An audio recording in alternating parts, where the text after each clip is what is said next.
Bonjour très chers internautes, nous allons vous montrer aujourd'hui une recette dont je ne vous donnerai pas le nom, mais vous allez suivre avec nous les étapes. Nous allons commencer par de la farine que nous avons mis dans un récipient.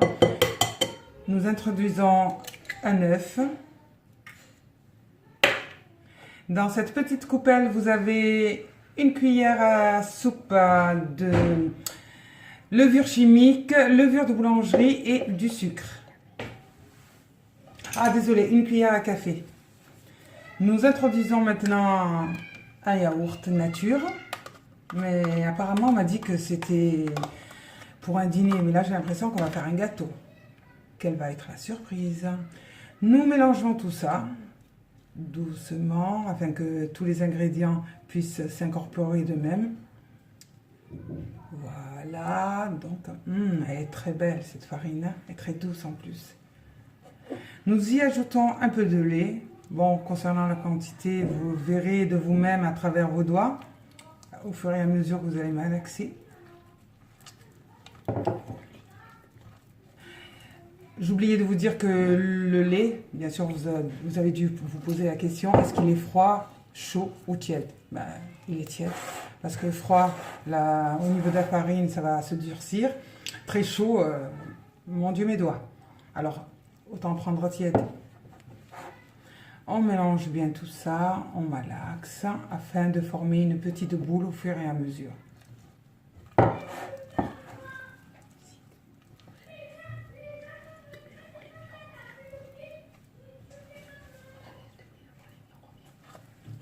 On la laisse, après que nous avons bien sûr malaxé tout ça, on va la laisser se reposer afin qu'elle double de volume. Et ensuite, on revient vers vous. Après que la pâte a été reposée, j'ai fait 2 boules et que je vais aplatir avec le rouleau. J'essaye de faire un diamètre. Voilà, j'aplatis très bien. Pour pas que la pâte colle, j'ai mis un peu d'huile sur mon rouleau. Voilà, je l'étale. J'essaie de former un cercle.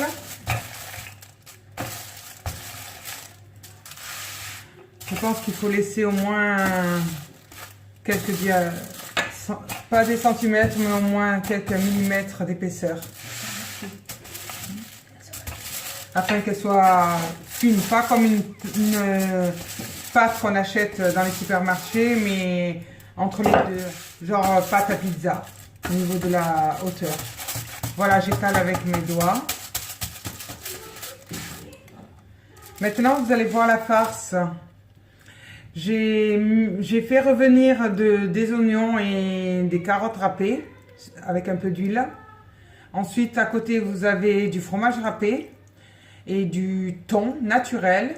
Et là, c'est du thon à la tomate. Je mélange tout ça afin de former une pâte. Donc, vous voyez bien qu'il y a du fromage, du thon à la tomate, du thon naturel et les oignons que j'ai fait revenir avec des carottes que j'ai préalablement râpées.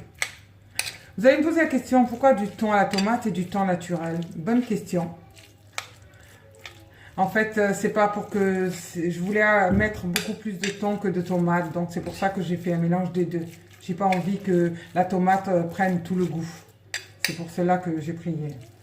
Maintenant, je vais mettre la farce au milieu. En genre de boule, comme vous voyez. Voilà, j'essaie d'aplatir un tout petit peu, je rajoute encore une petite cuillère. Voilà, que je mets tout autour. Vous voyez, j'essaie de former un cercle en fin de compte avec la farce. Et j'essaie de laisser un petit peu entre la farce du milieu et la farce du cercle, un peu d'espace. Vous allez comprendre pourquoi par la suite. Voilà. N'hésitez pas, hein, soyez un peu généreux avec la farce, hein, autant bien manger. Voilà, voilà, faut pas que ça tombe. Voilà. Je termine, hein. Soyons généreux, c'est la fin de l'année. Voilà. Il faut que ça soit assez bien réparti. Voilà, voilà. Et le petit bout. Ensuite, je prends mon rouleau. J'enduis ma table à travailler d'huile. Oh, prenez n'importe quelle huile, hein, de l'huile normale, surtout pas de l'huile d'olive. Et là, j'aplatis. Comme j'essaie de faire le même cercle en fait,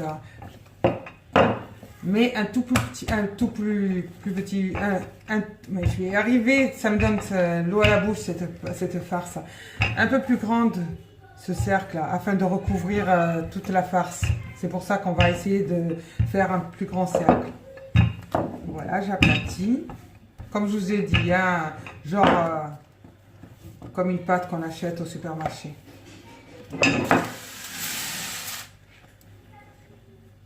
Et voilà. Et je la mets par-dessus. Je vais prendre un petit bol pour former un cercle. Avant, vous voyez, hein, je la soulève pour pas qu'elle soit très juste au niveau de la pâte. Voilà, j'étale, je fais en sorte que la pâte prend forme avec la farce. Vous voyez, comme ça, j'ai pas besoin de couper vraiment la pâte. Hein, on va essayer de tout garder. Voilà, et je rabats les bords au fur et à mesure. Donc, on n'essaie pas de tirer, mais on essaye d'épouser la forme de la farce. Mais là, je suis obligée de couper un peu. Voilà, tout autour pour qu'il y ait de beaux rebords. Voilà.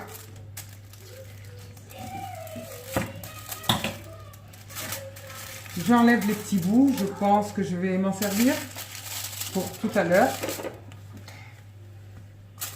Voilà, et j'épouse bien les formes. Vous avez vu que j'ai laissé le bol au milieu pour pouvoir former un cercle. Je prends le couteau et je vais couper comme si, et je vais faire un, je vais cisailler comme si j'allais couper des parts, mais en fin de compte non. Voilà, et je fais et j'utilise le même procédé au fur et à mesure. Comme ça, d'une part, ça va faire très joli, et d'autre part, au niveau de la cuisson, ça va pouvoir garder la forme. Voilà. Ça prend forme, hein, cette tourte. Voilà, je tourne. Vous avez vu que j'ai toujours laissé le bol. Vous allez comprendre par la suite le pourquoi. Voilà. Et encore un deuxième. Et voilà, là j'ai terminé mes parts en fait. Et je vérifie bien que la pâte... Et là je vais retourner la pâte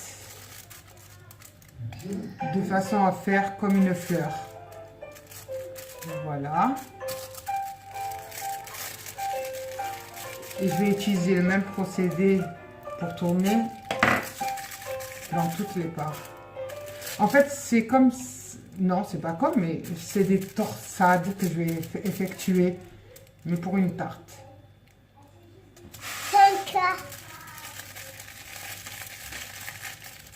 Oui. Voilà. Et vous faites bien attention au bout de bien fermer. Vous voyez, vous la soulevez là, tout doucement. Et vous la retournez sur votre gauche et vous l'ouvrez un tout petit peu. Et au bout, vous faites attention à ce que ça soit bien. Voilà, nous avons fini la pâte. Maintenant, comme vous voyez, elle ressemble à un tournesol. Maintenant, je vais badigeonner du jaune d'œuf pour faire une belle croûte dorée une fois sortie du four. Elle est magnifique. Si au moins vous pouviez sentir l'odeur, déjà, elle n'est même pas encore cuite, qu'on sent déjà les odeurs. Voilà, je tourne bien. Hein. N'hésitez pas à mettre tout autour hein, de la pâte, là où il y a de la pâte. Voilà, je badigeonne un peu. Mettez au milieu, oui, voilà. Vraiment une très très belle fleur. Maintenant, je vais saupoudrer de graines de pavot. Excusez-moi. pour lui donner une genre de... Ouais, une fleur avec... si tu veux. Maintenant, je vais l'enfourner. Et une fois que ce sera cuit, ben, je vous dirai à combien de degrés et combien de temps. Parce que c'est mon premier essai.